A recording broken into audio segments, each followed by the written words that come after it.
Have you heard that Hinduism is extremely inclusive of all religions, all faiths, all countries, and the whole world is one?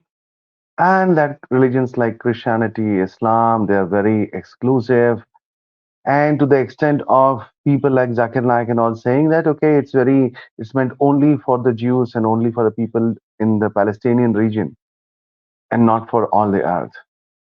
Now, until some time back, there was a propaganda only by the likes of Zakir Naik, but then now the Hindutva propagandist in this country of India has caught up. And here we have a short clip of what um, an online propagandist of Hinduism, Neeraj Atri, has to say about Hinduism. He quotes Exodus 34, verses 10 to 16. जो Christianity है उसे लोग बड़ा भला समझ लेते हैं कई बार, तो ये यहाँ देख लेते हैं। ये है एक्सोडस 34 में से। इसमें जो बाइबल का गॉड है वो क्या बताता है? I am making a covenant with you. Before all your people, I will do wonders never before done in any nation in all the world. अब हमारे लिए जो भगवान है वो सार्वभौमिक सार्वकालिक होता है कि उसने सभी को बनाया है। लेकिन ये जो अब्राहमिक गॉड्स हैं, अब्राहमिक जो मजहब है, इनका जो गॉड है अल्लाह है या उधर याहवे है या जीसस क्राइस्ट है, वो एक तो नाम पे उनकी फिक्सेशन है और दूसरा वो सारी मानवता के लिए नहीं है। So he's basically saying that it's in Hindi, so let me just do a quick translate for you. Is that we all know that Hinduism is very inclusive, meant for all the people at all the time, but that's not the case with Christianity. And he quotes the passage from Exodus, where he is only quoting about uh, the God, the Lord of the Bible, warning the people who've come out from Israel, from Egypt, the Hebrews, that not to have any sort of things to do with the people of Canaan. Now, that's not a mandate for all the people at all time. It's only for that people at that time, and there were specific reasons given for that, for which we have made videos on that too. In my previous video, I've made a video on. In my previous video, I've spoken about the universalism of Christianity and how this quote is wrongly quoted by the likes of Neeraj. So then I started wondering as to, he says that Hinduism is meant for all the people at all time. So how true is that? Before we get into that video, click on the bell icon, click on subscribe so you can stay tuned of more videos as we release and keep updated on what's happening. So coming back to the point, I am from India. I am from a Hindu background, and I was wondering on what basis he's saying that. Just think about it. A religion that differentiates and divides its own people based on various caste hierarchy says that at this time, like 50% of this entire country fall in the lowermost strata called as Shudras and Dalits and backward caste. When that religion speaks about a universalism meant for everyone, it makes me wonder. So I started to think as to on what basis are these people saying that Hinduism is very inclusive. Now, before we move ahead, let me be very clear and draw a distinction. That is, India is an extremely diverse, and of course, the country is inclusive. There are hundreds of religions and dialects and languages, and they live in harmony. Rather, used to live in harmony until some time back, and now it's gone in a different level altogether. Let me not make this a political discussion, but it's very pleasant, and the people there's a good energy around the people, whether it is Hindus or Christians or Muslims, they live in harmony to a large extent. Now, that doesn't mean that the religion is inclusive. It simply means that the culture is inclusive, and the constitution of this country sets a tone for this country. And before you say anything else, the constitution of this country is not made on Hindu scriptures. Thank God for that. Had it been that, this would have been like one of those countries in Middle East. So this constitution of our country has been made on the likes on the constitution of other Judeo-Christian value countries such as UK, US, and other countries, and they have been taken together, and the constitution has been formed. And it's definitely not on the basis of what is the Vedic scriptures have to teach. So I still started to wonder, why is are people saying that? And have you heard about this term, Vasudhaiva Kutumbhakam? Vasudhaiva Kutumbhakam. It simply means one world, one family. And this thing is quoted very frequently by the political masses and by the gurus. And it simply means this is my own and that a stranger is the calculation of the narrow-minded. For the magnanimous heart, however, the entire earth is but a family. Sounds good, right? Since I spoke about the caste system, this is what the caste systems look like, where there's a overall Lord Brahma, and from his head came the Brahmins, from his chest came the Kshatriyas, who are supposed to be the soldiers, and from his thighs come the Vaishyas, which are basically the merchants, and then finally the Shudras. So the Brahmins are basically the people who are in touch with God, and they are like on the cusp of getting enlightened. And then the Kshatriyas are basically the warriors, the administrators. The Vaishyas are the merchants or the traders, the businessmen basically. And last are the Shudras. The Shudras are basically the lowest caste, the people who have sinned in the past lives and stuff. And there is a fifth caste also that people don't know about much. Even I used to think there's just a fourth. There's a fifth, that is the Dalits, also called as the Avarna, means they are so low and so down that and so bad that they are not even fit enough to be classified into these four categories. So those are the Dalits, and they are literally meant for doing the lowest class work, such as cleaning human waste, dead bodies, gutters, all those things. So they are the lowest. Their women are free to be taken anytime you want, and those types. I don't agree with that. But in case you want to know about it and get into the details of it, we have a video on that. That is the truth of the caste system. It is there on our channel. You can see the link above and in the description box. Video went very well, and literally speaking, it's been banned by YouTube in countries like the US. In case you are unable to see it, we have uploaded it on the Daily Motion channel too, and you can see that link also in the description box. Vasudhaiva Kutumbhakam. So what is the story behind it? So this is basically used by politicians such as you can see the quotes over here, quoted by um, Sonia Gandhi in November 11, 2006, where, just to quote, India that once 2000 years ago had proclaimed Vasudhaiva Kutumbhakam, the world is one family.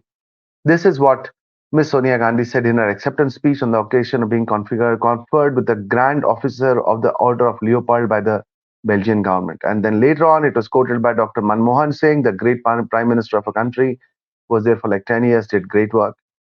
And here also he speaks about, in ancient India, the liberal perspective was defined the concept of Vasudhaiva Kutumbhakam. And then Pranab Mukherjee, the External Affairs Minister, who then later on became the President of India, and he spoke about the same quote in the Rajya Sabha on December 5, 2007. So on and on. And then, of course, the recently held G20 summit, where literally that became the slogan, where India got the presidentship of G20, and it was held in this country, and it was quoted endlessly by a Prime Minister, Mr. Narendra Modi. And then this thing became the slogan, plastered millions, literally millions of places. I'm not saying this as a figure of speech. Millions of places across this country, everywhere you see. So does this mean that this is the foundational theology of Hinduism? Vasudhaiva Kutumbhakam, the world, one family. It does sound good, let me tell you that. But is this what Hinduism teaches? And where does this quote come from? Vasudhaiva Kutumbhakam. Let's just see. And so where can we see it? Is it there in the Vedas? There are 4 Vedas, then there are Upanishads, there are 18 major Puranas, there are 18 minor Puranas, there is a Smriti literature, then there is the Itihasas like Ramayana, Mahabharata, total like a million verses. Can you guess where it is quoted and how often? Because see, the way it is quoted, why I'm asking this, the way it is quoted, it sounds like the foundational verse of Hinduism quoted across the Vedas, Upanishads, Puranas, and Itihasas, Smriti literatures? Take a guess. Well, if you said Vedas, you're wrong. If you said Upanishads, you're wrong. If you said the Puranas, you're wrong.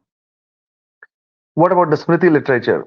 No, no, it's not there. What about the Ramayana and the Mahabharata? Is it there? No. What about the Gita, one of the most well known books of Hinduism? Is it there, quoted by Krishna? It's not. So, where is it? Prepare to be surprised. It's not there anywhere. You see it only in the Panchatantra. Yes, you heard me right. And in case you are not aware of what's the Panchatantra is a collection of stories meant for children, written by around the 3rd century BCE. It's one of the most popular storybooks, and I have read almost all of them. Very, very beautifully written. Lot of in-depth teachings. Like it's got a concept of stories within stories within stories. So it is written by the sage Vishnu Sharma in 3rd century BCE. So it's got a beautiful concept, and it's really worth a read. If you haven't read it, you should read it. You should ask your children also to read it. Nothing religious about it. Very fun to read and very knowledgeable from the practical perspectives. And there's a history behind it why it was written that way. I'll not get into that. So it is meant for the emphasis on wit, intelligence, and shrewdness in dealing with real life situations. And so then it was recompiled by Narayana Pandit in 5th century CE, like 800 years after it was written, into something called as a Hitopdesha Tales. So that's it. It's there in stories meant for children. Okay, no problem with that. But does it mean that this is the foundational? So what is the purpose of writing? Let us look at a couple of the stories. One of the stories is the gaining of friends. Let me give you the brief story about it. So there is the story of this deer and this cunning fox. And he says that I'm a vegetarian and I don't eat anything. And he wanted to eat the deer, but if he can't catch the deer. So he says, I'm a vegetarian, I fast and I pray and this and that and all. And he says, make me your friend. He starts begging and he starts pleading. And then the deer accepts his, his pleading. And in this pleading, the cunning fox quotes the saying, Vasudhaiva Kutumbhakam, that it is all that this is you, this is me, the whole world is one family except me. And so, and that's where there is the cunning crow, where he warns the deer that is, no, he is not meant for being a friend. And going on and on in the story, later on, the fox is outwitted, and then he runs away for his life. So that is, here it is, the context is the quote of Vasudhaiva Kutumbhakam is meant in sarcasm, that it's not meant to be used in that way. The whole world, you have to be very discreet in accepting your friends. It cannot be that you can accept anyone and everyone as a friend. One more was the famous story of the foolish Brahmin. And in short about the story, let me tell you, there is this 4 Brahmins who are 3 are very learned. The 4th is not very learned, but they are all good friends. And they decide to go to the city to do something in life. And they still decide to tag along this 4th foolish friend, if you can call the guy foolish. And he's also Brahmin. And on the way, they see a skeleton lying on the floor. And the 3 say, let us put it to good use and see what it's all about. And so one pieces, using his knowledge, pieces the bones together. The other, with his chantings, puts a flesh on it. And the 4th one, the so-called stupid one, says that this is a lion. Don't bring it to life. But the 3 say, no, no. They disregard this thing and they say the same quote, Vasudhaiva Kutumbhakam, saying that no, this all world is one. We are one family. We have to live in peace with one another. And without using the discretion, the 3rd Brahmin brings a lion to life. And while he is bringing to life, the 4th so-called stupid Brahmin runs and climbs a tree. As soon as the lion comes to life, he sees the 3 so-called smart Brahmin and eats them. Moral of the story: exercise discretion in making friends. Right? Don't use your knowledge in a haphazard manner. So here also, and in all the stories, there are four places where it is quoted, and in all the places that I have seen, it is not meant for universal togetherness. It's not really possible. It's not really possible that we can take everybody as one, because what would happen if you take a terrorist state like Pakistan to become a friend? Would it work for the country? No. What about something like what China is doing to India? Or what about other countries who don't have the best interest of universal togetherness? So we have to use discretion. So that's the bottom line. So it is not that Vasudhaiva Kutumbhakam, the whole world is one family, the theology of Hinduism being universal inclusivity and togetherness. Absolutely not. So let us now explore the scriptures to see, does Hinduism actually teach universalism, the universal reach of Hinduism? Let's get into it. Now, this is Manusmriti, one of the most well-known books of Hinduism, and many say that had the founding fathers of the constitution of this country not taken the Judeo-Christian constitutions of other countries, this book would have become possibly the foundational constitution of a country, and you have no idea what this book teaches. You should look up our video on the casteism that I posted earlier. You'll know what this book speaks. And thank God that this book didn't become the founding principles of our great country. So, Manusmriti, chapter 10, verse 45, it simply says, all those tribes in this world which are excluded from the community of those born from the mouth, the arms, the thighs, and the feet of Brahman. You saw that image we had put earlier, right? It says wherever this four casteism doesn't exist, it speaks about that. They are called dasayus or demons. Whether they speak the language of the Mlechas is a word which means barbarians, or that of the Aryans. So all those countries, all those tribes in the world which are excluded from this fourfold caste system are demons or barbarians, even if they speak the same language. So it's got nothing to do with language or culture or anything. Who don't have this fourfold caste system are demons. So what does this mean, people of other countries? Let me just show you what it means. Now, this is the definition of what actually means as the holy or the good country, like what we have, what you can see in Islam as Mecca or Medina. This is the definition in Hinduism. I have quoted the actual verse in Sanskrit, and you can see the English translation below it. That country which lies between the Himavat and the Vindhya mountains to the east of Prayagraja of Prayaga and to the west Vinasana, the place where the river Saraswati disappears is called Madhya Desha, or the central region. But the tract between those two mountains, which extend as far as the eastern and the western ocean, the is called Aryavarta, or the country of the Aryans. Now, the word Arya simply means noble. So, the country of the noble people. In that land where the black antelope naturally roams, one must know to be fit for the performance of sacrifices, different from that, the country of the Mlechas. So this country is different from the country of the Mlechas. So in Islam, we have the concept of Darul Islam and Darul Arab, house of Islam and the house of pagans, outsiders. That's what the concept is over here. So this gives you a great idea of what you mean by uh, universalism in Hinduism. And if you would like to understand what this country that is written over here means, let me show you what it is. This is what it is. And this is from India Facts, or the Aryas of Aryavarta. You can see the layout. And if I get more precise with regards to the maps, this is what it looks like. And see, you can see over here, whatever is marked out is called as Aryavarta. So even Gujarat, which is a state of a country of our Prime Minister, Narendra Modi, is not considered a part of Aryavarta or the country of noblemen. It is considered as a country of barbarians. The entire South India is excluded. The entire South India and the rest of the world is excluded. So this patch of land that you see over here, part of UP and moving up um, to parts of Kashmir, and the entire northeast parts of a country is excluded. Even Madhya Pradesh is excluded. So this is the universalism, brothers and sisters, of Hinduism.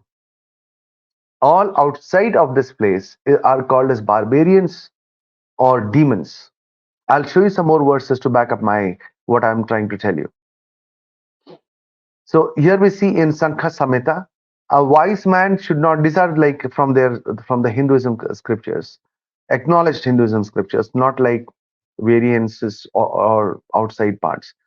A wise man should not celebrate a Shraddha ceremony either in a Mlecha country or at dawn, evening, or night. He should not even visit a Mlecha country. So, if you're uh, residing in this Aryavarta concept, this part, you cannot even be visiting other countries.